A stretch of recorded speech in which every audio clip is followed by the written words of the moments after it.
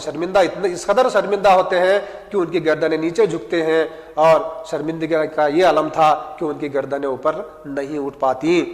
تو سلطان نے کہا میں دراصل تمہاری وفاداری کا امتحان لینا چاہ رہا تھا. بادشاہ سلامت کہتے ہیں آپ تمام لوگوں کی میں امتحان لینا چاہ رہا تھا, لیکن آپ تمام لوگ اب میرے اس امتحان میں ناکام ہو چکے ہیں. کہہ رہے ہیں سلطان نے کہا میں دراصل تمہاری وفاداری کا امتحان لینا چاہتا تھا. تم نے حکم شاہی کو معمولی پتھر پر ترجیح دی, تم سب سزا کے حقدار ہو. یہ کہہ کر اس نے شاہی جلاد کو حکم دیا. کون؟ بادشاہ سلامت شاہی جلاد کو بلانے کا حکم دیتے ہیں اور ان سب نافرمانوں کی گردنیں اڑا دی جائیں, یہ حکم جو ہے صادر کرتے ہیں. ارکان دولت خوف سے تھر تھر کانپنے لگے. جیسی بادشاہ سلامت یہ ان کے الفاظ کو سنتے ہیں, بادشاہ سلامت جیسا بولتے ہیں تو ان کی یہ بات سن کر جو ہے وہ گھبرا اٹھتے ہیں تمام کے تمام وزراء. پھر کہتے ہیں, پھر ایاز کہتا ہے, ایاز کو ان کی بے بسی پر رحم آیا. جیسی یہ وزراء بالکل جو ڈرے ہوئے سہمے ہوئے تھے تو ان کی حالت زار پر کس کو رحم آیا؟ ایاز کو رحم آ جاتا ہے. ہاتھ باندھ کر سلطان سے عرض کرنے لگا, کون؟ ایاز, کہ اے آقا ان بدبختوں کی غفلت اور نادانی کا سبب محض آپ کا کرم و صفت و عفو کی زیادتی ہے. آپ کی مہربانیاں ہم پر غالب ہیں. میری کیا حیثیت اور میری کیا حقیقت، میں مگر اتنا عرض کرتا ہوں کہ ان مجرموں کے سر بھی آپ ہی کے دیوار سے لگے ہیں. بے شک یہ بازی ہار گئے ہیں، مگر اتنا تو ہوا کہ اپنی خطا اور اپنے جرم سے آگاہ ہوئے. یہ سب جو ہے ایاز کیا ہے بادشاہ سلامت کے سامنے کہتا ہے، اور اس لیے انہیں معاف کر دے. تو ایاز جو ہے ان جو وزراء جو غلطی کر چکے تھے ان کی غلطی کو درگزر کرنے کے لیے وہ بادشاہ سلامت سے درخواست کرتا ہے. سلطان نے ایاز کی سفارش کو قبول کر لیتی ہے. کون؟ سلطان جو محمود غزنوی تھے، یہ ایاز کی بات سن کر، ان کی گزارش کو سن کے کیا ہے ان کی سفارش کو قبول کر لیتے ہیں اور سب کو معاف کر دیتے ہیں. یعنی انسان غفلت اور گمراہی میں پڑ کر اللہ تعالیٰ کو بھول جاتا ہے. اس کہانی سے ہم کو یہ سبق ملتا ہے، اس واقعے سے ہم کو یہ سبق ملتا ہے کہ انسان غفلت اور گمراہی میں پڑ کر اللہ تعالیٰ کو بھول جاتا ہے. اس کے حکم کو اسی کی عطا کردہ دولت پر ترجیح دیتا ہے، جس کا نتیجہ ذلت اور خواری کے سوا کچھ نہیں ہوتا. تو عزیز طلباء و طالبات، یہ مختصر جو ہے سبق جہاں پر جس کا نام ہے فرما برداری، تو اس کو یہ اختتام کو پہنچتا ہے.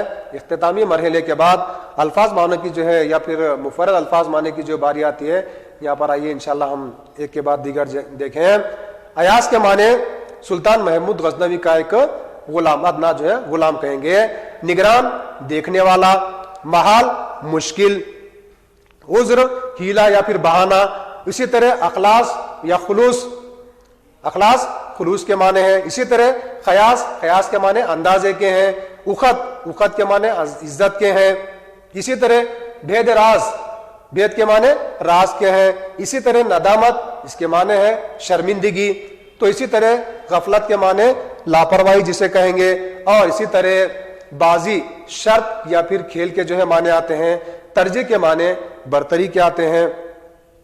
اسی طرح من کے معنی 40 سیر کا وزن جسے کہیں گے. اور اسی طرح ثانی کے جو معنی ہیں وہ دوسرا یا پھر مانند. اس کے بعد ماند کے معنی پھیکا پڑ جانا، جس کی چمک جاتی رہے. اسی طرح معذرت کے معنی معافی کے ہیں. تقلید کے معنی پیروی یا نقل کے ہیں. مجال کے معنی طاقت یا پھر جرت کے ہیں. حقیر کے معنی بے قدر یا پھر ذلیل کے ہیں. منصب کے معنی عہدہ یا پھر درجے کے ہیں.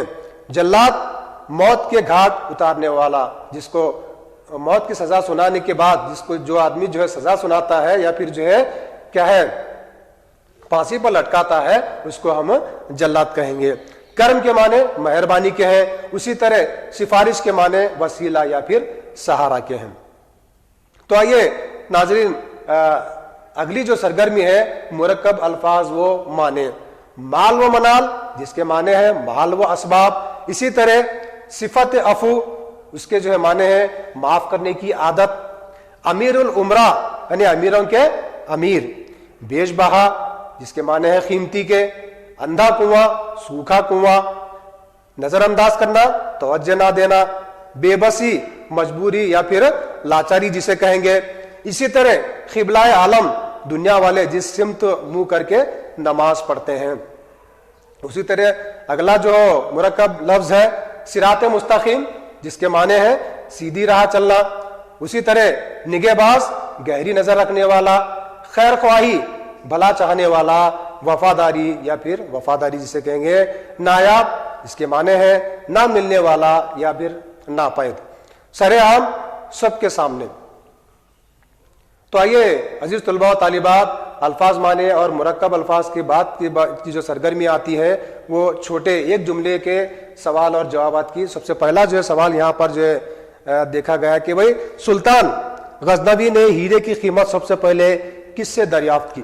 سوال یہ پوچھا جا رہا ہے کہ بھئی سلطان غزنوی نے ہیرے کی قیمت سب سے پہلے کس وزیر سے دریافت کی. تو جواب کچھ اس طرح ہے اس سوال کا. سلطان غزنوی ہیرے کی قیمت سب سے پہلے وزیر دربار سے دریافت کی. دوسرا سوال، ایاز نے ہیرے کی کیا قیمت بتائی. اس کا جواب کچھ اس طرح ہے. ایاز نے کہا کہ میرے ہر خیاط سے اس کی قیمت زیادہ ہے.